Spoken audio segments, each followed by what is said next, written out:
سبحان الله والحمد لله لا إله إلا الله الله أكبر.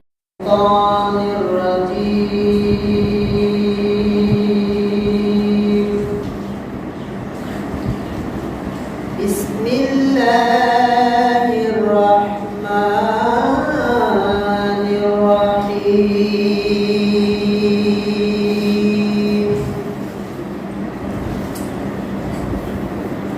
كل نفس ذائقة الموت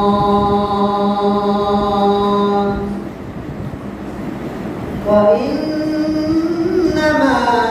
توفون أجوركم يوم القيامة فمن زحزح عن النار وأدخل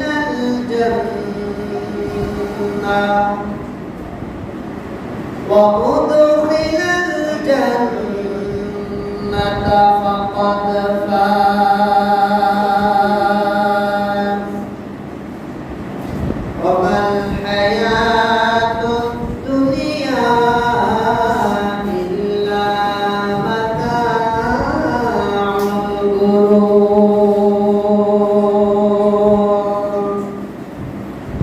صدقت يا ربنا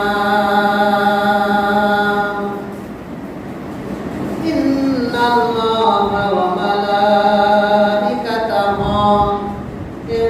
يصلون على النبي يا أيها الذين آمنوا صلوا عليه وسلموا تسليما. اللهم صل على سيدنا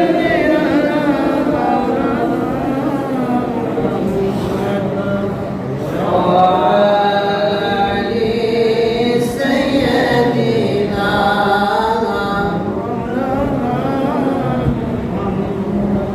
মাটির মানুষ মাটি হয়ে মাটির মানুষ মাটি হয়ে কবরে যাবে। এমন সুন্দর মাটির দেহ মাটিতে খাবে। এমন সুন্দর মাটির দেহ মাটিতে খাবে।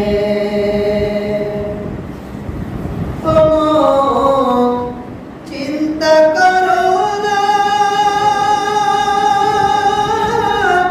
কবর নাই কাটবালম কোলাই রে বিছানা। সারা জীবন বালিশ ছাড়া সারা জীবন একা একা থাকিতে হবে। এমন সুন্দর মাটির দেহ মাটিতে খাবে। মিনহা খলাকনাকুম ওয়া ফিহা নুঈদুকুম ওয়া মিনহা নুখরিজুকুম তারাতান উখরা। আলহামদুলিল্লাহ আলহামদুলিল্লাহি রাব্বিল আলামিন ওয়াসসালাতু ওয়াসসালামু আলা সাইয়্যিদিল মুরসালিন ওয়া আলা আলিহি ওয়া আসহাবিহি আজমাইন। পবিত্র রবিউল সানি ইয়াউমুল জুমআর দিনে সুস্থ অবস্থায় আসমানের নিচে আর জমিনের উপরে সবথেকে দামি জায়গা মসজিদ। আসার বসার এই মুহূর্তে সবথেকে দামি কিতাব থেকে কিছু কথা বলা এবং শোনার সময় সুযোগ মন মানসিকতা আল্লাহ তৈরি করে সেই মহান মুনিবের দরবারে কালেমাতুশ শুকর আদায় করছি, সকলেই করছি আলহামদুলিল্লাহ। সকলে জবাব ছেড়ে পড়ুন তো আলহামদুলিল্লাহ। দরুদ এবং সালাম পাঠ করছি নবীজির উপর, যে নবীজির প্রতি স্বয়ং আল্লাহ নিজে এবং তার ফেরেশতারা দরুদ পাঠ করে। আল্লাহ বলেছেন ইন্নাল্লাহা ওয়া মালাইকাতাহু ইউসাল্লুনা আলান নবী, আমি এবং আমার ফেরেশতারা নবীজির উপর দরুদ পাঠ করি। ইয়া আইয়ুহাল্লাযীনা আমানু সাল্লু আলাইহি ওয়া সাল্লিমু তাসলিমা, তোমরা যারা ঈমানের দাবিতে ঈমানদার তারাও নবীজির প্রতি দরুদ পাঠ করো। আর নবীজির প্রতি একবার দরুদ পাঠ করলে আল্লাহ ওই মানুষের প্রতি সাথে সাথে 10 বার রহমত নাযিল করেন। সুবহানাল্লাহ। সকলে দরুদ পড়ো, কালকে সালাত ও সালাম সুরা মদিনায় পাঠাই।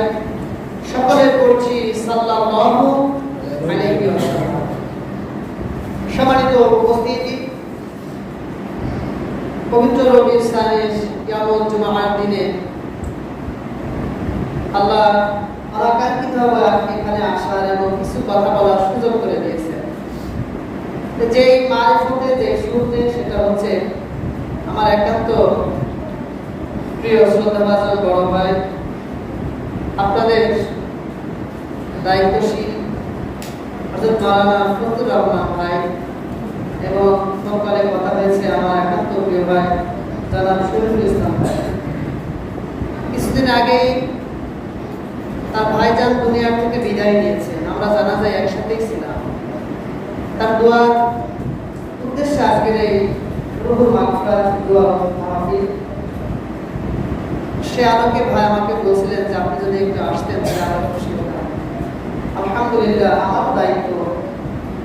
তো আমি রামচন্দ্রপুর জামে মসজিদে জুমার সালাত আদায় করে সেখানে একজন দায়িত্বশীল দিয়ে আমি আসছি আপনাদের সাথে কিছু মত বিনিময় কথা হবে এবং দোয়া হবে।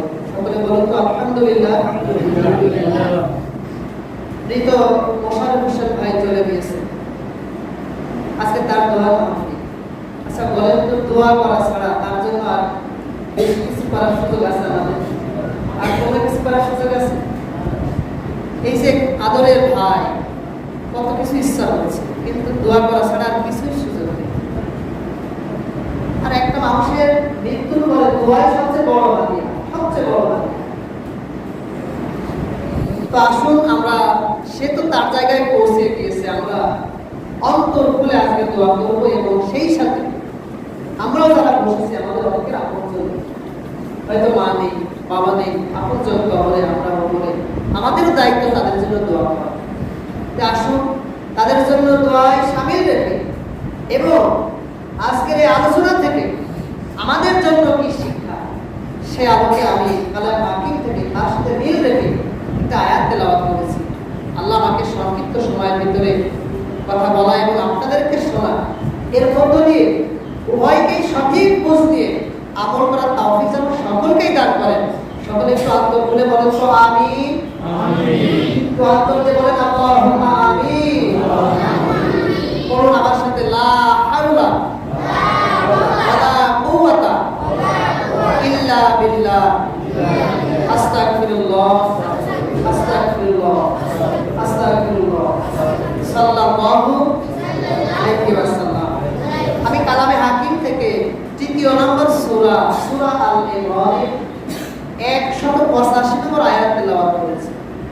আয়াতের মেসেজটা কি? সময় যেহেতু কম, আমি ডিটেইলস আলোচনায় যাওয়ার সুযোগ হবে না। আমি সংক্ষিপ্ত শুধু কাজ দিয়ে শিক্ষামূলকভাবে কিছু কথা আপনাদের সাথে বলতে চাই। আমি নিজেও শিক্ষা নিতে চাই। আল্লাহ সুবহানাহু ওয়া তাআলা ঘোষণা করেছেন, কুল্লু নাফসিন যায়িকাতুল মাউত। প্রত্যেক প্রাণীকে, প্রত্যেক ব্যক্তিকে মরণের স্বাদ গ্রহণ করতেই হবে, মরা লাগবেই, মরবে না, মরতে হবেই। এই পৃথিবীতে সব থেকে যে সত্য কথাটা, সেটা হচ্ছে মৃত্যু। এটা শুধু সত্য না, ধ্রুব সত্য, মহাসত্য। এটাকে ডাইভার্ট করে, এটাকে অস্বীকার করার সুযোগ কোন মুমিন মুসলমানের নাই। কথা বলে তো ঠিক কিনা ভাই?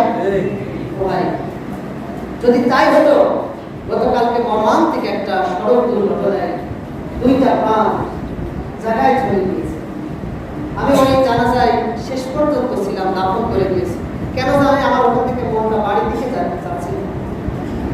সবার মুখে একটা কথা, যেন লোকটা খুব ভালো ছিল, বাড়ি থেকে বাহির হয়েছে।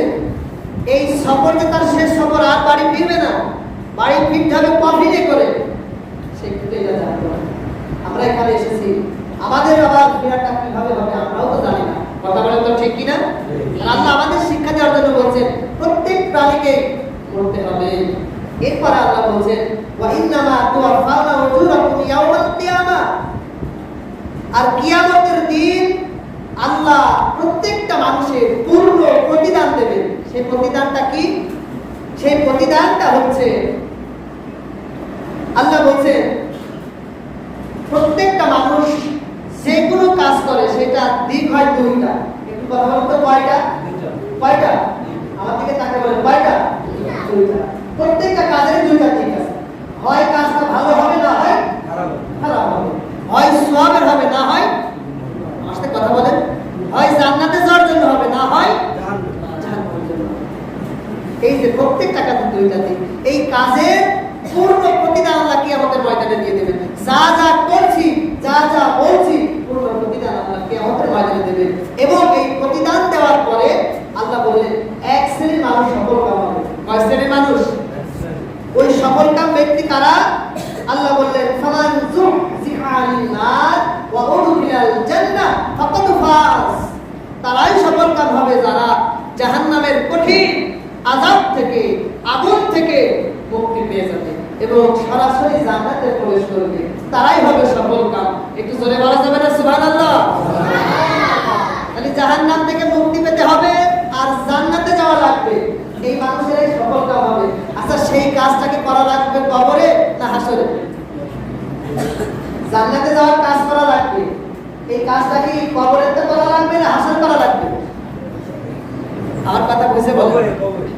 কবরে করে জান্নাতে যাওয়া লাগবে না হাসরে করে যাওয়া লাগবে? এইবার শুনেন, আচ্ছা কবরে কি কোনো আমল করার সুযোগ আছে? এক ওয়াক্ত নামাজ পড়া, একটা রোজা রাখা, ভালো কাজ করা, দান সদকা করা, এই জুমার নামাজ পড়া, কি আমাদের ময়দানে আছে? আর কি আমাদের ময়দানে হিসাবে বলে? কথা বলেন ঠিক না ভাই? তাহলে ওই কাজগুলো কোথায়? দুনিয়ায়। কোন জায়গায়? হ্যাঁ, এই দুনিয়ার কাজ দিয়েই আমার আপনার সফলতা। এজন্য আসুন, কোন কাজে সফলতা আমাদেরকে জানতে হবে, মৃত্যুর কথা স্মরণ করতে হবে। এই মৃত্যু থেকে কেউ পালিয়ে বাঁচতে পারবে না, এই কথাটা কার? একটু জোরে বলেন তো কার? আল্লাহ বলেন قُلْ إِنَّ الْمَوْتَ الَّذِي تَفِرُّونَ مِنْهُ فَإِنَّهُ مُلَاقِيكُمْ। আল্লাহু আকবার বলেন। আল্লাহু আকবার। আল্লাহ বলেন সূরা আল-জুমআর 8 নম্বর আয়াতের ভিতরে, তাদেরকে বলে দাও যে মৃত্যু থেকে তোমরা পালিয়ে বেড়াচ্ছ, মৃত্যুর কথা ভুলে বসে আছো। আল্লাহ বললেন এই মৃত্যু তোমাদের কাছে আসবে, ধরা দেবে। তোমরা দূরে থাকলে মৃত্যু তোমাদের কাছে যাবে। এই কথাটা কার? আল্লাহ উদাহরণ দিলেন, মৃত্যুকে ভুলে আমরা বসে আছি, এই জন্য আল্লাহ উদাহরণ দিলেন তুমি যদি এমনকি মরকুল প্রাসাদে অবস্থান করো, তবু সেখানে মৃত্যু তোমার কাছে যে হাজির হয়ে যাবে। আল্লাহ সূরা নিসার ৭৮ নম্বর আয়াতে বললেন আইনামা তাকুনু ইদরিকুমুল মাউত ওয়ালাউ কুনতুম ফি বুরুজিন মুশাইয়াদা। আল্লাহ বললেন শোনো, আর মৃত্যু তোমরা যেখানেই থাকে না কেন সেখানেই তোমাদেরকে নাগাল পাবে। তোমরা কোন মজবুত প্রাসাদের ভিতরে যদি লুকিয়ে থাকো, তারপর মৃত্যু সেখানে যে তোমাদের আলিঙ্গন করবে, এখান থেকে কেউ বাঁচতে পারবে না। আল্লাহু আকবার। এখন মৃত্যু যখন এসে যাবে, আর কি সময় পাওয়া যাবে ভাই? আরে 1 সেকেন্ড পাওয়া যাবে? 1 ঘন্টা, 1 দিন? মানে একটু ঘুষ দিলে মনে হয় কাজ হবে। আজরাইলকে যদি আমরা একটু ঘুষ দিই তাহলে মনে হয় আজরাইল চলে যাবে, এরকম সুযোগ আছে? পাওয়ার দিয়ে খেতে দেবো, তা মনে হতে পারে। আজরাইলের কাছে কোনো কিছু দিয়েই কাজ হয়, সবকিছুর গ্যারান্টি কার্ড আছে, মৃত্যুর কোনো গ্যারান্টি কার্ড নেই। কথা বলেন ঠিক কিনা? আজরাইল যদি এখন আসে কোনো গ্যারান্টি নেই, এখনই এই জায়গায় শুয়ে বাঁচার কোনো উপায় নেই। কথা বলেন ঠিক কিনা? সমাজের উপস্থিতি মৃত্যু এসে গেলে 1 সেকেন্ড আগে হবে না, 1 সেকেন্ড পরে হবে না।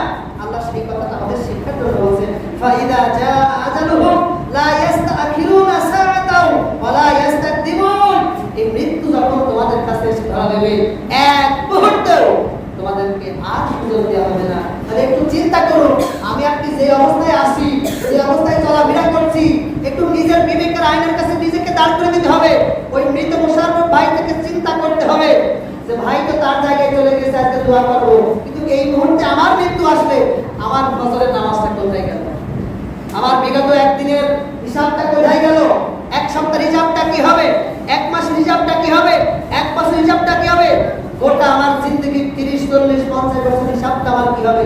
নিজেকে নিজের বিবেকের আয়নার সামনে হিসাবের কাঠগড়ায় দাঁড় করে দিতে হবে। আমি যেই পথে চলছি, যেইভাবে চলছি, আসলে কি নাজাতের গ্যারান্টি আমার আছে? এই জন্য আমি আয়াতগুলো আপনাদের সামনে তেলাওয়াত করেছি। সম্মানিত উপস্থিতি, এই মরণ থেকে কেউ বাঁচাতে পারবে না, কেউ পালিয়ে বাঁচতে পারবে না। এজন্য কবি বলেছেন, মরণ থেকে যত পালাও মরণ তোমায় লইবে গিরি, যদিও সুদূর আকাশ পানে রুবাও সেটাই লাগিয়ে সিঁড়ি। এ মহারোগের চিকিৎসা নাই সে ঔষধ জগতে, খুঁজিয়া কাতর হইলে কি হবে, পারিবে না তাকে ফেরাতে। সম্মানিত উপস্থিতি, মৃত্যু থেকে আমাদেরকে কেউ বাঁচতে পারবে না, পালিয়ে বাঁচার সুযোগ হবে না। আসুন ওই গোরস্থানের দিকে তাকিয়ে দেখো, কত মানুষ সেখানে শুয়ে আছে, তাদের আর যশ নাম খ্যাতি টাকা পুরো অনেক কিছু ছিল, কিন্তু এখন আর কিছু করার সুযোগ নেই। আমার আপনার নামটা যখন লাশের খাতে উঠে যাবে, মরহুম দিয়ে মানুষ ডাকবে, আমার আপনার আর কিছু করার থাকবে না। কিন্তু কথা বলেন তো ঠিক কিনা? এই জন্য মৃত্যুর পরবর্তী জীবন দিয়ে আখিরাতকে আমরা সফল করতে চাই। কি চাই কি চাই না বলেন তো ভাই? সবাই চাই তো ইনশাআল্লাহ? আমরা আখিরাতের জীবন সফল হোক, এটা চাই। আল্লাহ বলেছেন সফল কাম তারাই জাহান্নাম থেকে মুক্তি পাবে এবং জান্নাতে প্রবেশ করবে। এখন কোন কাজে জাহান্নাম থেকে মাপ এবং জান্নাতে যেতে পারবো, সেই কথা কাজগুলো আমাদের জানা দরকার, মানা দরকার। কথা বলেন ঠিক কিনা ভাই? আমি এই জানা যায় একটা হাদিস বলছিলাম, এই হাদিসটা যদি আমরা আজকে অনুধাবন করতে পারি, শ্রবণের মধ্য দিয়ে যদি আমলের জিন্দেগি নিয়ে আসতে পারি, আমার আপনার জীবন সার্থক হয়ে যাবে, জান্নাতে যাওয়ার জন্য যথেষ্ট হয়ে যাবে এবং জাহান্নামের গেটে তালা পড়বে।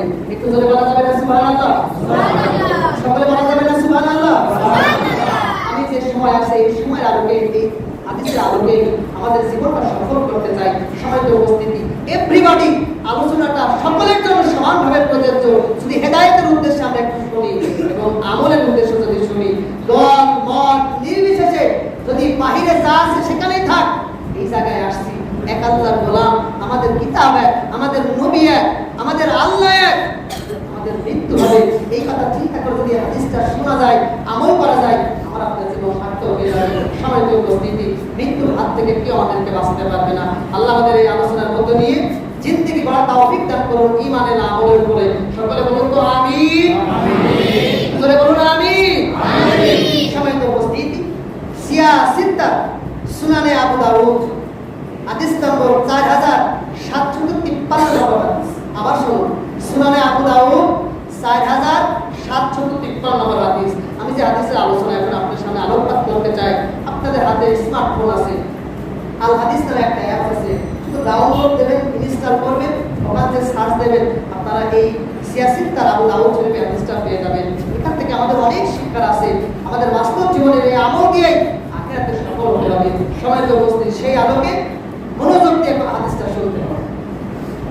আল্লাহর নবীজি জালিলুল কদর সাহাবী, নামটা হযরত আসিফ বারা ইবনে আসিফ রাদিয়াল্লাহু তাআলা আনহু থেকে হাদিস খানা বর্ণিত। ভাই ভাই আমার দিকে, ভাই প্রিয় ভাই, শোনা ভাই, এই যে ভাই এদিকে, ভাই আমার দিকে, জটিল একটা হাদিস, কঠিন একটা হাদিস। বারা ইবনে আসিফ রাদিয়াল্লাহু তাআলা আনহু থেকে বর্ণিত, আল্লাহর নবী সাল্লাল্লাহু আলাইহি ওয়াসাল্লাম বলেছেন, একদা আনসার গোত্রের একজন মানুষ মারা গিয়েছে, আর এই মৃত মৃত্যুর সংবাদটা নবীর কানে এসে পৌঁছেছে। আল্লাহর নবীজির অভ্যাস ছিল কোন মানুষের মৃত্যুর সংবাদ শুনলে দ্রুত তার জানাজায় যে শরীক হওয়া, তার জন্য দোয়া করা এবং সাথে সাথে দোয়া করা, ইন্না লিল্লাহি ওয়া ইন্না ইলাইহি রাজিউন। একজন মুমিন অপর মুমিনের উপরে 6টা হক আছে, তার ভিতরে অন্যতম হক জানাজায় শরীক হওয়া। এইজন্য যেখানে মৃত্যুর সংবাদ আসবে আমরা চেষ্টা করব হক আদায় করে আমার মুসলিম ভাইয়ের জানাজায় শরীক হওয়া। তারা যাবে তো ইনশাআল্লাহ। এখান থেকে অনেক শিক্ষা আছে আমাদের। আল্লাহর নবী আমার আনসারী গোত্রের ওই ব্যক্তির জানাজার জন্য রওনা দেবেন। সাহাবীদেরকে বললেন, সাহাবীরা রে, তোমরা যারা চাও আমার সাথে তোমরা জানাজায় যাওয়ার জন্য শরীক হতে পারো। ভাই অনেকে আসতে একটু এগিয়ে আসেন, অনেকে আসতে একটু জায়গা দেন, পরে আমরা খাতা নিয়ে বসতে যাবো ইনশাআল্লাহ। সময় কম, অনেক ভাইরা আসছেন, আসেন ভাই এগিয়ে আসেন। সকলে বলুন লা হাওলা, সবাই বলুন লা হাওলা ওয়ালা কুওয়াতা ইল্লা বিল্লাহ। আমার সাথে বলুন আস্তাগফিরুল্লাহ, আস্তাগফিরুল্লাহ। আওয়াজ দিয়ে বলেন আস্তাগফিরুল্লাহ। এই তো মাশাআল্লাহ ভাই, মহব্বত দিয়ে শুনে আল্লাহর নবীজি বললেন, সাহাবীরা তোমরা কি আমার সাথে যেতে চাও? আল্লাহর নবীজির কথা শোনার সাথে সাহাবীরা বললেন, আল্লাহর নবীজির সাথে সফর সঙ্গী হওয়া এর চাইতে বড় কিছু দুনিয়া পাওয়া হতে পারে না। আমরা আপনার সাথে যেতে চাই। সাহাবীদের সহ আল্লাহর নবীজি আনসারী গোত্রের ওই ব্যক্তির জানাজার জন্য রওনা দিলেন। পথ চলতেছে, যেতে যেতে তাকে দেখলেন ওই ব্যক্তিরই কবর দাফন যেখানে হবে, কবর খনন কার্য চলছে, এখনো পরিপূর্ণ হয় নাই। সাহাবীদেরকে নবীজি ডেকে বলেন, আচ্ছা চলো আমরা এই কবরের কাছ দিয়ে সেখানে কি অবস্থা আমরা জেনে তারপরে তার জানাজার জন্য আমরা জিজ্ঞাসা করব। আল্লাহর নবীজি আমার সাহাবীদেরকে নিয়ে কবরের কাছে যখন রওনা করলেন, কবরের কাছে উপস্থিত হয়ে কবরের দিকে যখন লক্ষ্য করলেন, নবী আমার কবরের দিকে তাকানোর সাথে সাথে মুভমেন্টটা চেঞ্জ হয়ে গেলেন, পরিবর্তন হয়ে গেলেন। একটু আগে হাস্য উজ্জ্বল চেহারা ছিল, সাথে সাথে মুখটা মলিন হয়ে গেল, চোখ টলমল করে পানি ঝরবে মোবাক। আল্লাহর নবীজি দাঁড়ানো থেকে ওই কবরের দিকে তাকায়া আর দাঁড়িয়ে থাকতে পারলেন না, জায়গায় বসে গেলেন। শুধু বসে গেলেন না, আল্লাহর নবীজির হাতে একটা লাঠি ছিল, ওই লাঠি দিয়ে জমিনের উপরে ঘোরাচ্ছিলেন আর দাগ কাটছিলেন। সাহাবীরা নবীজির এই কাজ দেখে আর তারা দাঁড়িয়ে থাকতে পারলেন না, সম্মানার্থে সাহাবীরাও বসে গেলেন। সাহাবীরা চিন্তা করলেন, নবীজি আমাদেরকে আজকে বড় একটা শিক্ষা দেবেন, কারণ নবীজি এমন কোনো কথা বলেন না যা এমনিতে, এমন কোনো কাজ করেন না যা এমনিতে, কথা এবং কাজের ভিতরে শিক্ষা আছে। নবীজি আমাদের অবশ্যই শিক্ষা দেবেন। সাহাবীরা বসে আছে নবীজির সামনে। এবার নবীজি 1 2 3 বার এইভাবে ঘোরানোর পরে জমিনের উপরে মাথাটা তুললেন, সাহাবীদেরকে ডেকে সাবধান করলেন। হাদিসের riwayat এসেছে 1 বার না 2 বার না 3 বার। গুরুত্বপূর্ণ কথা হলো নবীজি 3 বার বলতেন, সাবধান করলেন, ও আমার সাহাবীরা তোমরা সাবধান হয়ে যাও, সাবধান হয়ে যাও, সাবধান হয়ে যাও, কবরের আযাব থেকে সাবধান হয়ে যাও। এই কবরে যদি ঈমান আমল নিয়ে যাওয়া যায়, কবরে রেখে আসার পরে সকলের জন্য 3টা প্রশ্নের সম্মুখীন হতে হবে। কি দল, কি আমলিক, কি বিএনপি, কি জামাত, চরমনায় এভরিবডি, সকলের জন্য এই 3টা প্রশ্ন, সকল উম্মার জন্য 3টা প্রশ্ন। এই 3টা প্রশ্নের উত্তর যদি কেউ দিতে পারে, কবর থেকে জান্নাতের ফয়সালা হবে, আর দিতে না পারলে কবর থেকে জাহান্নামের ফয়সালা হয়ে যাবে। কি কঠিন কথা! আল্লাহ নবী বলেন, এই কবরের ভিতরে রেখে আসার সাথে সাথে যখন মানুষ চলে আসবে, 40 কদম পায়ের শব্দ ওই মুহূর্তে শুনতে পায়। আল্লাহু আকবার বলেন।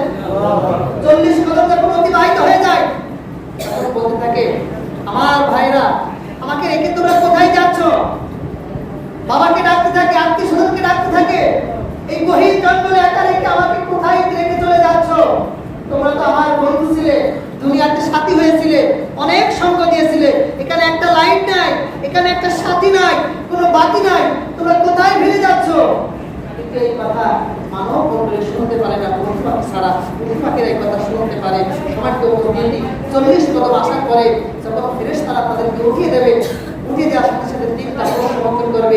এক নম্বর প্রশ্ন হবে মার রব্বুকা, তোমার রবকে। আচ্ছা বলেন তো, এই প্রশ্ন হলে আমরা উত্তর দেবো আমার আপনার রবকে। আচ্ছা বললে হবে না, রবকে।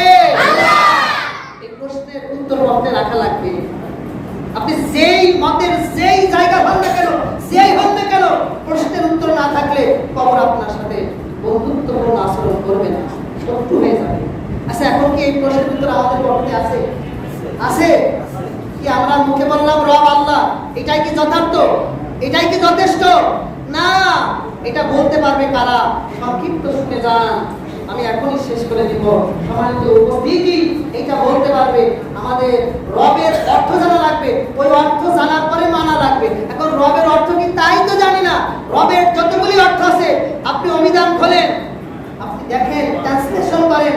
রব অর্থ হচ্ছে একমাত্র আইনদাতা, তিনি কে? আল্লাহ। এই কথাটা বলতে পারবেন, আইনদাতা তিনি কে? আল্লাহ। এই দুনিয়া চলে কার আইনে? আল্লাহ। আসমান কার আইনে চলে?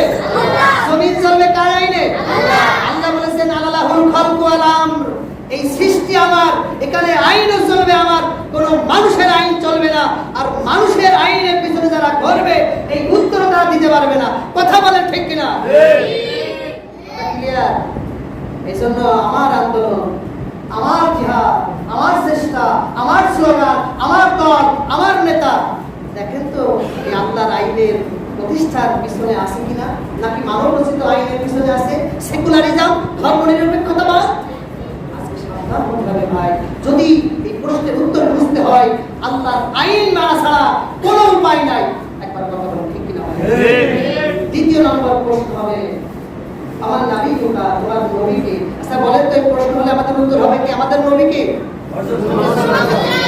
এই প্রশ্নের উত্তর দেওয়া যাবে? হ্যাঁ যাবে। আমাদের কপাল পুলিশ ওই দিন থেকে নবীকে নবী মানছি, কিন্তু নেতা মানতে পারি না। নেতা মানছি দুনিয়ার মানুষকে। কথা বলেন তো ঠিক কিনা? আমরা বক্তব্য দিয়েই বলি যে আমরা অমুক নেতার সৈনিক, আমরা আমাদের নেতার আদর্শ বাস্তবায়ন করতে চাই। এই কথা বলার সাথে সাথে ইমান গেছে, ইমান নেই। কথা বলেন ঠিক কিনা? আপনি আল্লাহর নবীর আদর্শে আদর্শিত হতে হবে। আল্লাহ সূরা আযাবের 21 নম্বর আয়াতে বলেন লাকাদ কানা লাকুম ফি রাসূলিল্লাহি উসওয়াতুন হাসানাহ। তোমরা আদর্শ গ্রহণ করতে চাও, আমার নবীর জীবনে তোমাদের জন্য আদর্শ বানিয়ে দিয়েছি। সুবহানাল্লাহ বলা যাবে না? এই নবীকে নেতা না মেনে দুনিয়ার মানুষকে নেতা মেনেছে যারা, এই দুই নম্বর প্রশ্নের উত্তর তাদের পকেটে নেই। কথা বলেন ঠিক? নবীকে নেতা মানা যাবে তো? যাবে যাবে ইনশাআল্লাহ। এখন নবীকে যারা মানে তারাও মুসলিম সমাজের আমির হবে। কি হবে? এখন নবীকে যারা মানে না, নবীর সুন্নাতকে যারা মানে না, নবীর আদর্শকে যারা মানে না, তারা মুসলমানদের নেতা হতে পারে না। একটু কথা বলেন তো ঠিক কিনা? সময় একেবারে কম, আমি 3 নম্বর প্রশ্ন দিয়ে শেষ করছি। 3 নম্বর প্রশ্ন হচ্ছে আমা দীনুকা, তোমার দিন কি? আচ্ছা বলেন তো, এই প্রশ্নের উত্তরে আমরা কি বলবো? আমাদের দিন কি? ইসলাম। আমাদের বলতে হবে দিন কি? ইসলাম। দিন আমাদের ইসলাম আছে না? আর মসজিদের ভিতরে ইসলাম আছে আমাদের, বাহিরে ইসলাম তো আমাদের নেই। কথা বলেন ঠিক কিনা? ওই দিন শব্দ বুঝতে হবে। দিন মানে জীবন বিধান। আচ্ছা জীবন বিধান এটা কি পরিপূর্ণ না অপূর্ণাঙ্গ? দিন যে এটা পূর্ণাঙ্গ না? এই পূর্ণাঙ্গ করেছেন কে? আল্লাহ। জোরে বলেন আল্লাহ। আপনি মসজিদের ভিতরে দিন মানেন আর বাহিরের দিন মানেন, জানেন হবে? দিন মানে জীবন বিধান, দিন মানে দল।